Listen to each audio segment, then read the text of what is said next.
દિવસ 11 ગૌપૂજનનું ફળ. એક મોટા ઋષિ હતા. નદીને કાંઠે આશ્રમ બાંધીને રહે.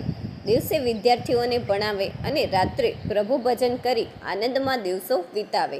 છેલ્લા કેટલાય દિવસથી ઋષિને નવાઈ લાગતી. જ્યારે તે ઉઠીને જુએ ત્યારે આખે આશ્રમ વાળી જુડીને ચોખ્ખો કરેલો હોય. ઋષિ વિચાર કરે કે મારા આશ્રમને હંમેશા કોણ વાળી જતું હશે? એક દિવસ તેઓ આખી રાત ઊંઘ્યા જ નહીં અને બરાબર જોઈ રહ્યા. વહેલી પરાઢે એક બાઈ આવી. બાઈએ હાથમાં સાવરણું લઈને વાળવા માંડ્યું. આખો આશ્રમ વાળીને બાઈ ચાલવા લાગી.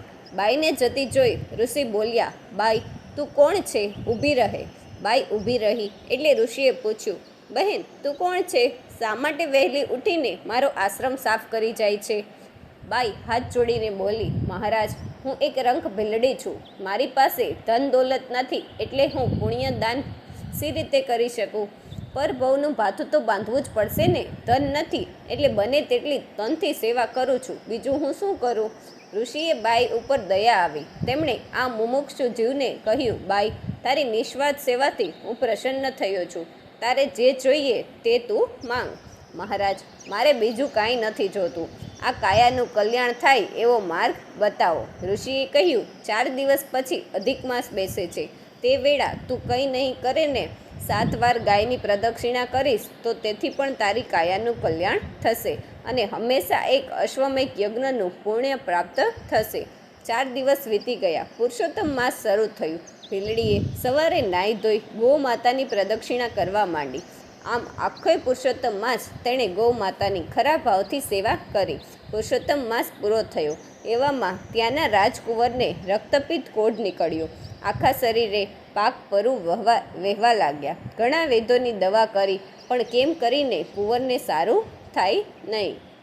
છેવટે રાજાએ પંડિતોની સલાહ લીધી. પંડિતોએ કહ્યું, રાજન, જો કોઈ 5 અશ્વમેઘ યજ્ઞોનું ફળ કુંવરને અર્પણ કરે તો જ તેમનો રોગ મટે. એવો કોઈ માણસ હોય કે જેણે 5 અશ્વમેઘ યજ્ઞો કર્યા હોય? થાકીને રાજાએ આખા નગરમાં દાંડી પીટાવી. ભીલડીએ આ વાત સાંભળી અને રાજસભામાં ગઈ.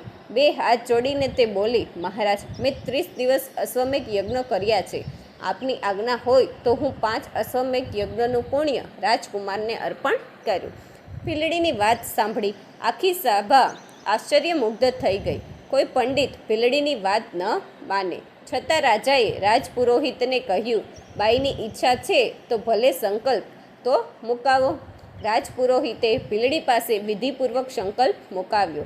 ત્યાં તો રાજકુમારના શરીરે ટાઢક વળી અને કોઢ અદૃશ્ય થઈ ગયા.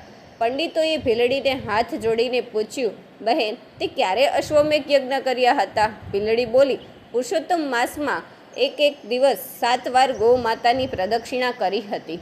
પુરુષોત્તમ માસમાં 7 વાર ગાયની પ્રદક્ષિણા કરવાથી અશ્વમેઘ યજ્ઞનું ફળ મળે છે. તે તમે નથી જાણતા? તમે તો પંડિત છો. પંડિતોએ ભીલડીની વાત વિનયપૂર્વક સ્વીકારી.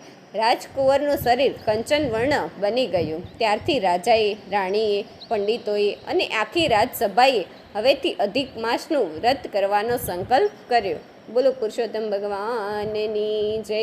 કાઠા ગોર માની જય.